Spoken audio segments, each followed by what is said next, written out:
Bienvenue à tous. Les directs reprennent sur Canal 32. Ils se déroulent donc, vous le savez, du lundi au vendredi à 19 h, durant 1 heure. Alors, puisque je commence cette saison, permettez-moi de vous souhaiter une bonne année 2011 au nom de toute l'équipe.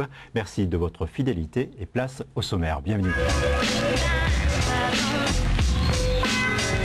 Pour débuter l'année, quoi de mieux qu'un projet mené grâce à l'amitié. $1 to Bonneville est un projet au bois qui mêle moto ancienne et course de vitesse sur le lac salé de Bonneville aux États-Unis. Côté chronique, des news, jeux vidéo et un bon plan Radio Campus 3.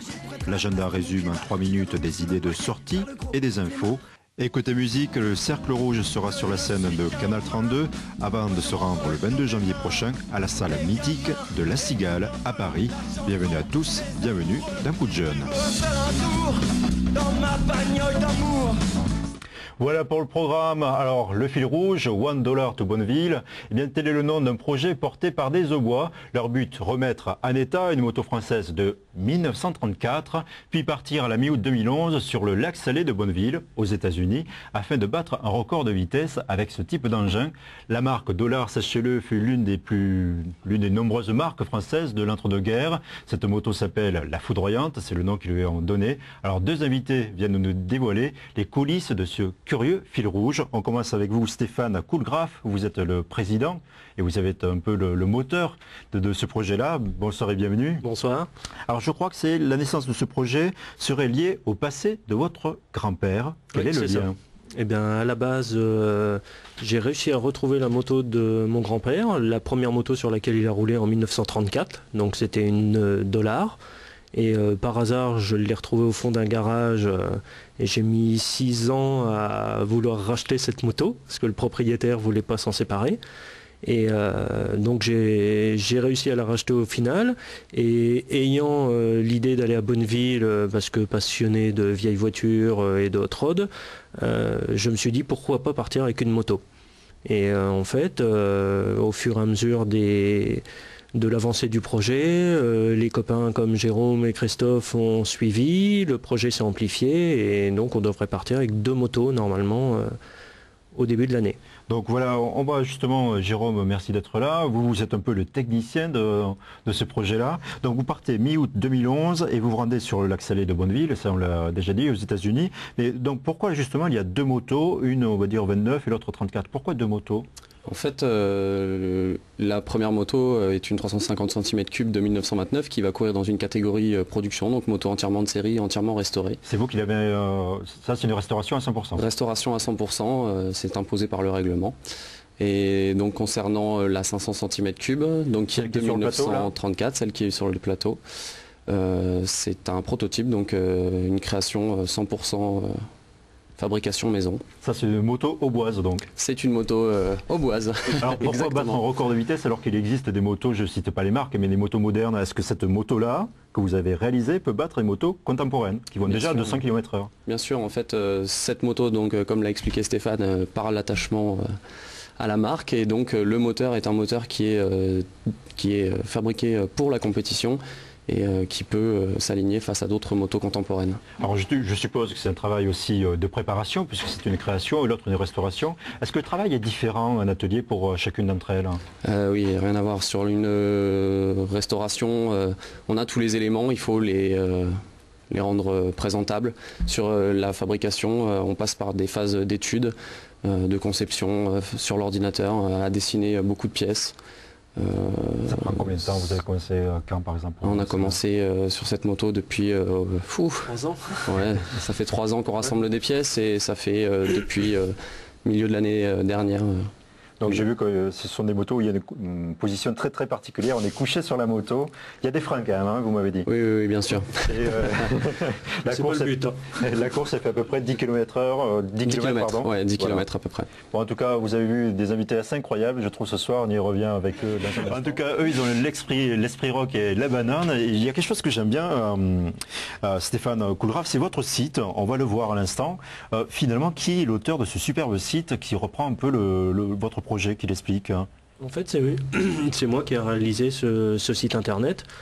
On avait décidé de faire un support qui était plutôt pour en plus du Facebook, quoi, Parce que c'est vrai que le Facebook réunit pas mal de monde et ça permet de suivre le projet au quotidien. Parce que c'est assez lourd à mettre à jour ce genre de site internet. Donc, ça c'est vous qui l'avez fait, mais est-ce qu'il y a des collaborations pour mener ce projet? Après, oui, on a tous les copains qui ont suivi à côté, comme je vous disais.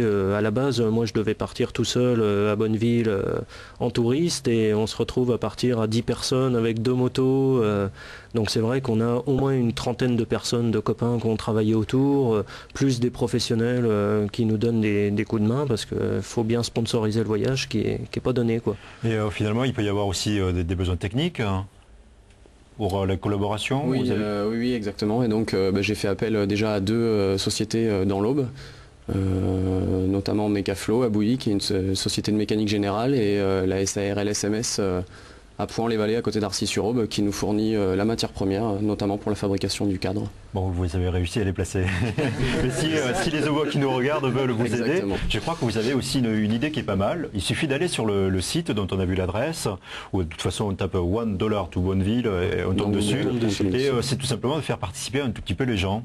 Avec quelle méthode? Qu'est-ce que vous avez trouvé? Donc en fait on a 2 méthodes essentiellement. Il y a de simples dons via PayPal, et ensuite on a une boutique de vente de fringues en ligne, donc t-shirts et chemises, dont la totalité de la somme part dans le projet.